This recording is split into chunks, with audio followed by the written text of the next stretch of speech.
Well, apparently these things don't exist, so the idea of buying one online is not happening.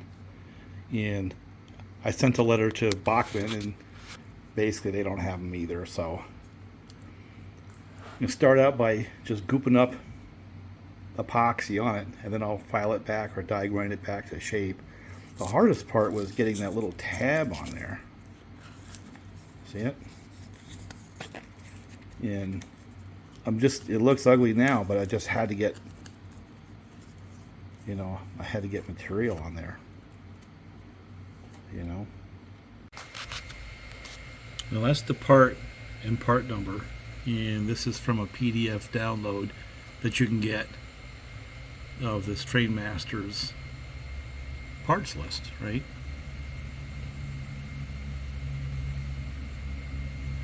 But you gander at that for a while. Well, you can see it right here. You got O1 and O2. One's for the gear side, one is for the not gear. You see them right here? This is the arrow. And here's the other one. I don't know if you see my cursor. And I've got the non-gear side, so it's this one right here that I need.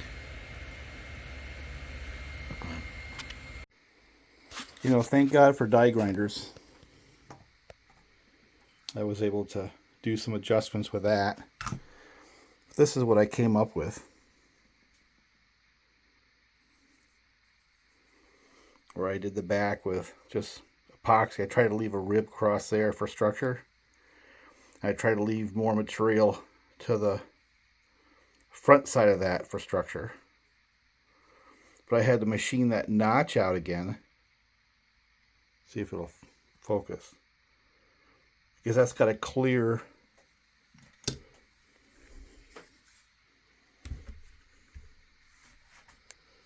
It's got to clear the gear. Right? So I'm not sure I can hold the camera and put it on, but I want to get in there and see if I can make it work. There it is. I think I've got clearance.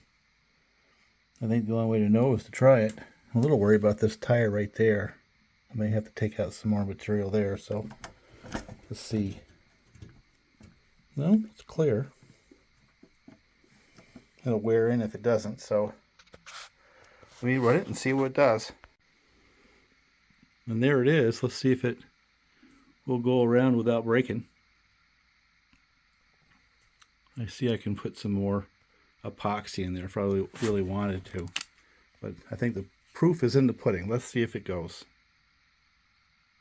Not pretty, but I think structurally it'll hold itself. At least for a while, until I can find another one. So let's just see if it makes a lap.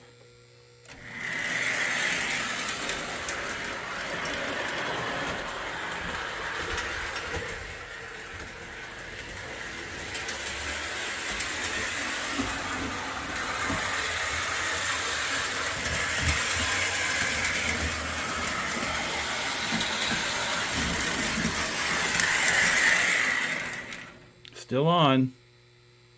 So I'm going to guess for now it's a success.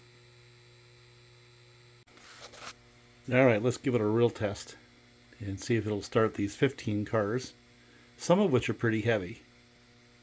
And it's going to take a little throttle control.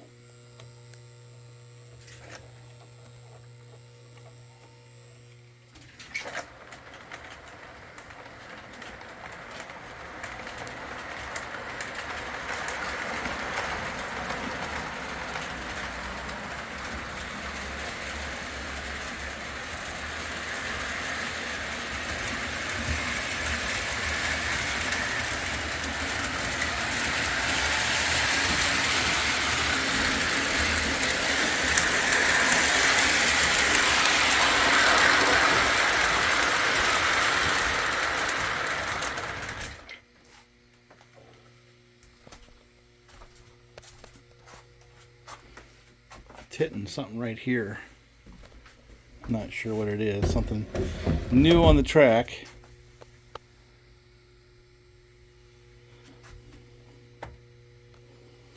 No, not off the track. Yeah, it is. Now maybe I have to do a little bit of filing to get it to go around that corner to load. We'll see.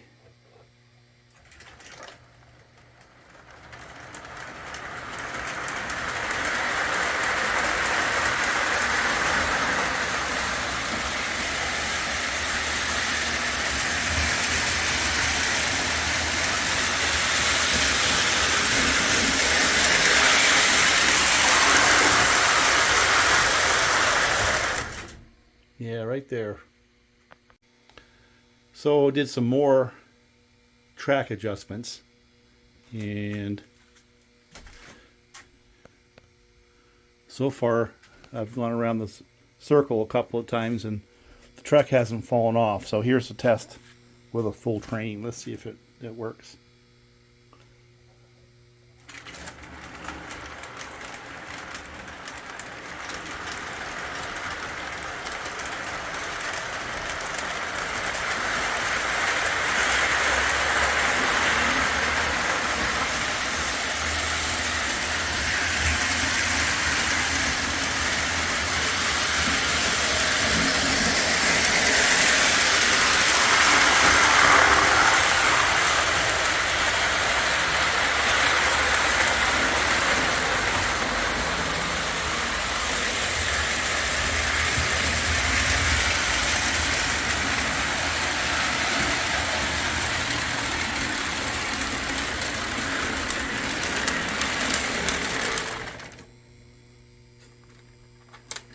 And try weighting those cars a little bit.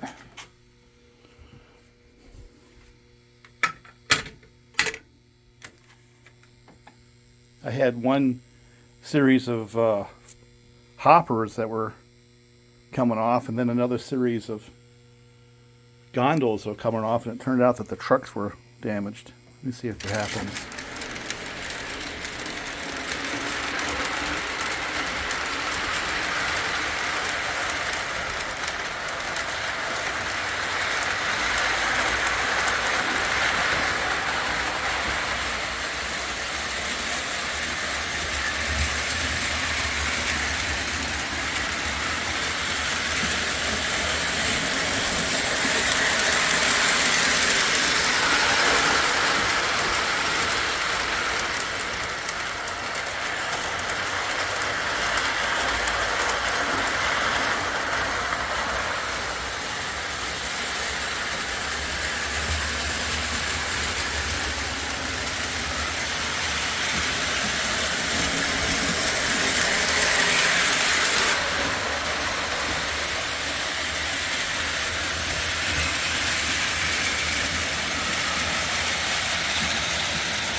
Well, there's the truck. It hasn't come off yet, and I was able to fix the track there.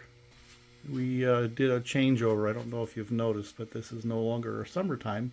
My wife came in and changed the whole layout over to wintertime. Lights and all. Tremendous amount of work. I happen to like it. We're about halfway through the conversion. It's going to evolve. But there are some things that are different, not just the houses. So anyway, that's it. I like it. That's the Williams FM Trainmaster in New York Central colors. It's very shiny. Pulls really well. You know, that's to be expected. It's got a lot of weight and it's got a lot of tractive power. So I had an idea too, as I was going through the whole process, doing the epoxy. I'm going to go get some flat stock steel and see if I can make like a little L bracket and then die grind it to fit around the gear and stuff like that. And then just cut off that piece of the casting and either braze, because that is metal, or hard solder on the bracket as compared to having that a piece of epoxy, which it'll work. It'll work for a long time if I don't squeeze on that truck. But a couple of years from now, I'm going to forget. Grab a hold of that thing and snap that epoxy. So if I design a bracket that I can hard solder on now, I think that would be a more permanent solution to that. Meanwhile, as part of the hobby, now I'll continue to look for a replacement part. I'm not getting a whole lot of response from Bachman. I don't expect to.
You know, I didn't appreciate this Alco for the longest time. And then once we cleaned it up, it pulls pretty well. My problem with this series, this is actually another generation of Alco sold by Lionel, but I also think it showed up in the K-Line catalog in the same configuration, maybe some different numbers.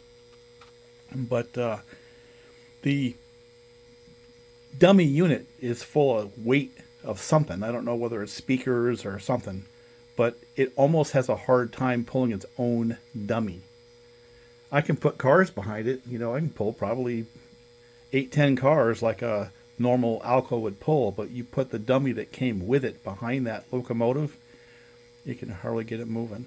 And so there's the repaired truck. It's still on there. It didn't fall off.